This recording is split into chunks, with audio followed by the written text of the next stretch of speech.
Teddy ஐலாண்டாரம் வாங்க அட்டாயத்தாமல் வந்திருக்கும். 4-5 பேர் தொடர்ந்து கமெண்ட் பண்ணிட்டு இருந்தாங்க. அதனால 2 மணி, இப்போ மணி வந்து 2 மணி, இந்த வேலுக்குள்ளேயும் வெந்தும் வேகாமல் அரைகுறையாக வெந்து வந்துருங்க ஃபேமிலிஸு. அப்படி ஊருக்குள்ளே யாராவது இருக்காங்கன்னு ஒரு ரவுண்ட் அடித்து பார்த்தேன். ஒரு குட்டி பாப்பா மட்டும் இருந்தா சரி ரைட்டு போய் கேமராமேனை ஏற்றிட்டு வரும், கேமராமேனை விட்டுட்டு வந்துட்டோம். இல்லாட்டா அவன் பாட்டிக்கு ஃபோனை எடுத்துகிட்டு ஃபோன் பேச ஓடிடுவான். அதனால் பிக்கப் பண்ண வந்தாச்சு. ஹாய் பாப்பா. அப்படி இங்கே பார்த்தா இங்கே சில்ட்ரன்ஸ் நம்ம சின்ன பசங்களாக இருக்காங்க. ஓட்டு வந்து அடிக்கிறது வரான். வந்தா கையை கொடுக்க காதை தான் பிடிங்கப்பா. அவங்களும் எல்லாருமே அப்படியே கையை கொடுத்துட்டு இறங்கி போய் ஒரு ரவுண்டு அது போனா இறமானது விற்காம பாருங்களேன்.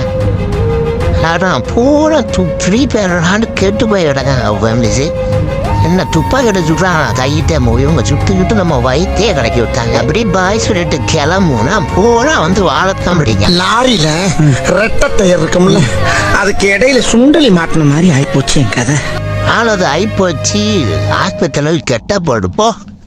உங்கள் ஊருக்கும் இந்த மலைக்கு வரணும்னு நினச்சிங்கன்னா யூடியூப்பில் கமெண்ட் பண்ண ஃபேமிலிஸ். யூடியூப்பில் மட்டும்தான் சப்போர்ட் இல்லாமல் இருக்குது. இன்ஸ்டாகிராமில் நிறைய பேர் கமெண்ட் பண்ணதுனால எந்த ஒரு போகணும்னு கன்ஃபியூஸாக இருக்குது. யூடியூப்பில் நீங்கள் கமெண்ட் பண்ணுங்க, கண்டிப்பாக வந்துடும் ஃபேமிலிஸு.